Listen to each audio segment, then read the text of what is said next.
Сәлеметсіздер ма достар? Бүгінгі біздің сабағымыздың тақырыбы санның бөлігін табу және бөлігі бойынша санды табу. 44-ші сабақ. Бүгінгі сабақта сен санның бөлігін табуды және бөлігі бойынша санды табуды үйренетін боласың. Бірінші тапсырмаға қарайық. Сантиметрмен берілген әр жолақтың ұзындығы бір жылдағы айлар санына тең. Әрбір жолақ бірдей қанша бөлікке бөлінген? Әрбір бөліктің ұзындығын өлшемей-ақ білуге бола ма? Бірінші асын қарайық. Әрбір жолақ бір жылдағы айлар санына тең дейді. Бір жылда 12 ай бар. Бір жолақтың ұзындығын табу үшін оны 2-ке бөлеміз, 6 сантиметр болады. Енді әсін қараймыз. 12 сантиметрді 3-ке бөлеміз. Сонда 4 сантиметр болады. Көк түсті жолақ 4-ке бөлініп тұр, яғни 12 сантиметрді бөлеміз 4-ке. Сонда 3 сантиметр болады. Ең соңғысын қарайық. Бұл жерде жолақ 6 бөлікке бөлініп тұр. 12 сантиметрді бөлеміз 6-ға 2 сантиметр. Кесіндінің бір үлесінің ұзындығын бөлу үшін кесіндінің ұзындығын үлестің санына бөлу керек. Мысалы 12 сантиметрді 2-ке бөлеміз 6 сантиметр. 12 сантиметрді 3-ке бөлеміз 4 сантиметр. Екінші тапсырмаға қараймыз. Түсіндірме ретінде берілген екен.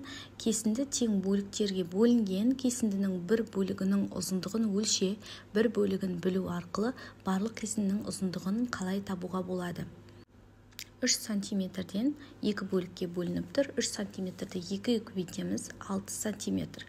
Одан кейін әрбір бөлік 2 сантиметрден 5 бөлікке бөлініп тұр. Яғни 2 сантиметрді 5-ке көбейтеміз 10 сантиметр. Барлық кесіндінің ұзындығын білу үшін бір үлестің ұзындығын бірдей үлестердің, яғни бөліктердің санына көбейту керек. Ары қарай үшінші тапсырманы қарайық. Қара өрік ағашынан 20 килограмм жеміс жинап алынды. Ыдысқа жемістің жартысын 5-тен бірін, 4-тен бірін салғанда әр ыдыста қанша килограмм қара өрік болады? 20 килограммның жартысын табу үшін 20 килограммды бөлеміз 2-ге. Сонда 10 килограмм болады. Яғни 2-ден бір бөлігі 10 килограммға тең деген сөз. Одан кейін 5-тен бірін табу үшін 20 килограммды бөлеміз 5-ке. Сонда 4 шығады. 4 килограмм болады. Яғни 5-тен бір бөлігі 4 килограммға тең деген сөз. Одан кейін 4-тен бір бөлігін табу үшін 20 килограммды 4-ке бөлеміз. 20 килограммды 4-ке бөлсек 5 килограмм шығады. 20 килограммның 4-тен бір бөлігі 5 килограммға тең екен. Осылай дәптерімізге жазып аламыз. 4-ші тапсырмаға қарайық. Есеп берілген. Бір қарбыздың массасы 8 килограмм. Жарты қарбыздың массасы қаншаға тең дейді. Жазамыз. Бір қарбыз 8 килограммға тең. Жарты қарбыз бұл бізде 2-ден 1. Яғни 2-ден 1 бөлігі белгісіз килограмм деп жазамыз. Енді 2-ден 1 бөлігін табу үшін біздер 8 килограммды 2-ге бөлеміз. 4 килограмм шығады. Жауабы жарты қарбыз 4 килограмм екен. Енді әсін қарайық. Жарты қарбыздың массасы 4 килограмм. Бүтін қарбыздың массасы қаншаға тең дейді. Яғни 2-ден 1 бөлік, 2-ден 1 қарбыз 4 килограмм, 1 қарбыз белгісіз. Оны табу үшін 4 килограммды көбейтеміз 2-ге, 8 килограмм болады. Сонда бір қарбыздың массасы 8 килограммға тең екен. 5-ші тапсырмаға қараймыз. Бір жәшік алманың 4-тен 1 бөлігі 4 килограмм тартады. Жеміс толы жәшікте неше килограмм алма болады? Берілгенін жазамыз. Бір жәшіктің 4-тен 1 бөлігі 4 килограммға тең. Бір жәшік қанша килограмм екені белгісіз. Табу үшін 4-ті 4 килограммға көбейтеміз, 16 килограмм болады. Сонда жеміс толы жәшіктің массасы 16 килограммға тең екен. Енді әсін қарайық. Бір жәшікте 16 килограмм алма бар, оның 4-тен 1 бөлігі бәлішке пайдаланылды. Бәліш пісіру үшін неше килограмм алма пайдаланылды? Табу үшін 16-ны 4-ке бөлеміз, 4 шығады. Жауабын жазамыз.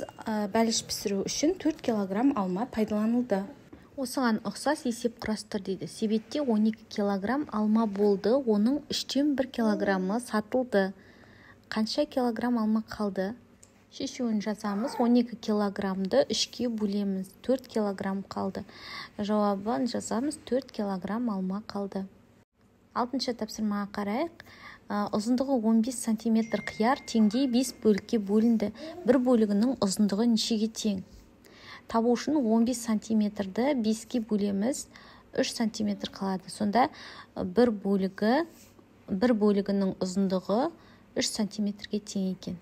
Келесісін қарайық. Бақшадан жиналған қызанақтың 3/1 бөлігі 9 килограмм дейді. Бақшадағы барлығы қанша килограмм қызанақ жиналды?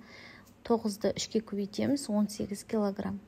7-ші тапсырмаға қарайық. Оқушы өрнектің мәнін амалдар бойынша есептеді.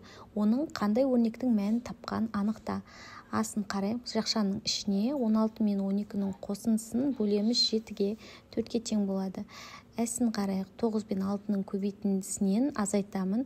5 пен 6-ның көбейтіндісін 2 шығады. 65 пен 9-ның қосындысына қосамын. 49 пен 7-нің бөліндісін. Өрнектің мәні 81-ге тең. Сонымен балалар, біздің сабағымыз аяқталды.